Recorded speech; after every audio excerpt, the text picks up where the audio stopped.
Welcome to Penny Lane in the heart of Liverpool. Penny Lane is a wonderful community, steeped in history and steeped in culture, and has been immortalised by the Beatles song of the same name. I'm Julie Gulnell, welcome to the Penny Lane Development Trust, and my role is the Senior Charity Officer. In 1996, Penny Lane Fields were home to Liverpool Schools Football Association. When the site became disused and unfit for purpose, the City Council decided to sell off the fields to housing developers. At that time, a group of local people set up a paper campaign to save the fields in Penny Lane forever. Lots of local people got involved and we talked about what we wanted, and our overall aim was to develop a facility to benefit our community. We went from talking about what we wanted to do to what we could do when we met with the council in 1998. As an organisation, we decided to just do it. We knew that there was developers looming in the background waiting to snatch this piece of land, and we just knew that we just had to do this and keep pushing forward until we got the answers that we wanted. So when we approached the City Council and laid our plans bare, it was at that point really that they sat up and took notice that we were serious about what we were aiming to do. So after talking to the council and with this very real threat looming over us, our next step was to start identifying funding and start the serious work of fundraising. Securing the funding to actually develop this project was a mammoth task. I mean, as a small organisation, we did things like car boot sales and raffles, but you know, that kind of money is not going to build this kind of project. So to do these little events, you know, it was just about scraping by. So we really knew that we had to get out there and you know, target really big major pots of funding. So that's when Ian got involved in that side of things. Lottery money, community asset funding money, they're huge pots of money that need managing and they need to be monitored and evaluated. You know, if we had any chance of getting any kind of funding like that, we had to have the right people on the team to put themselves forward and say, we're serious, we really can do this. Hello, my name is Ian Smeatham. I'm Chair of the Penny Lane Development Trust. My role is to oversee the Community Assets Transfer Fund. My top tip for raising funds would be realistic. When we looked at starting this project, we got lots of advice to make it bigger and bigger and bigger, to go for bigger pots of funding. We were going back there, we want to do a 4 million, we're going to do a 6 million. Someone says to do a 10 million. And you can see them going, they can't do it. And we came back, right, we're going to do 500,000, 3/4, phase 1. They went, you can do that. And it's amazing the difference it made. In the eyes of a lot of people, it became real when we became realistic.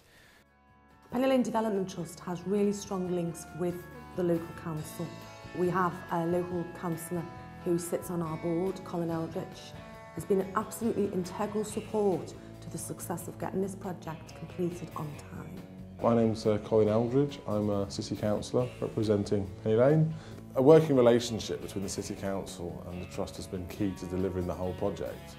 And you know, certainly from my point of view, I've been able to help in what seems very small ways for me, simply sending an email or making a phone call, but I've been able to save an awful lot of hassle, a lot of stress, and get things done very quickly, which has been able to deliver the project. The benefits are clear. You know, the community wins, the council wins. Working together in this way has been fantastic. The DTA, you know, have been an amazing and abundance of support to us. I mean, I'm in contact with them on a weekly basis, and if there's anything I'm not sure about, and you know, I know there's somebody out there at the other end. I actually have got a personal mentor now from the DTA, and I can't stress enough how important that has been to us. This has been a 10-year journey and more for many of us in the organisation, but to actually get on site on the 6th of July and to see the work internal, to see the diggers at work, to see the building coming down and physically being put back up to exactly the way that we wanted it, that was a really special day when the workmen turned up that day. Once we'd reached that point of receiving the funding and the architects were instructed, once everything was in place, the building of the project, it just flew. I cannot believe even today how quickly this project was built. The timescales, in effect, was 8 months. From the day they started till the day they handed over was 8 months. It's like, wow, you know. And after waiting 13 long years, 8 months is no problem at all. So yeah, we had many highs along the way, you know. success with the council, success with working with, you know, other partnerships and organisations. And then, you know, you'd have your lows as well, because you'd get told that, no, you don't fit that remit. Or, you know, the fact that every time we go to apply for a certain pot of funding, we get told, no, you're an affluent area, so you can't apply for this money. And it's just frustrating to think that, you know, that there's a group of people here that are doing their best and can see exactly what we've got today. We could see it then, but other people couldn't see that vision. During the low times, you know, you sometimes wondered, how do we keep going with this? And I think realistically speaking, if you walked onto those fields on Penny Lane and you know that it's steeped in the culture, that's what keeps you going. Every single person that we've spoken to and brought them onto the site, it sort of says something to them, this is going to happen.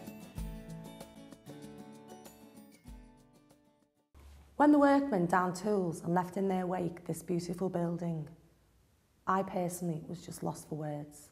The building work here now just means so much to the local community. I mean, I'll give you an example. Last night at our open event, one of the elderly ladies came in and she said, "Don't our gates look great?" And I'm thinking, wow, we're home. So already the community are feeling a massive part of this project. So already they've taken ownership, which is just exactly what we wanted. I'm really impressed with this community centre. I think they've done wonders with it. I do. I think it's amazing how much it's grown and how much it's improved in the last 8 months or so. It's lovely. It's just a beautiful area. I think it's something for the Beautiful local building. residents, isn't it? Yeah, it is. You know, by the residents, for the residents, really. Yeah. It's very exciting, especially when they have this centre nearby us, especially for the whole local community. A lot more people will be getting involved in this community centre, can see more courses going on, like computer courses, and more benefit for these local Western and the youth as well. 18 months ago, our architects designed a 3D image of potentially what this centre would look like. And we can't express enough how, it's exactly how we wanted it to be. But to actually have the building finished and to see that this building looks exactly like what that picture looked like is truly amazing.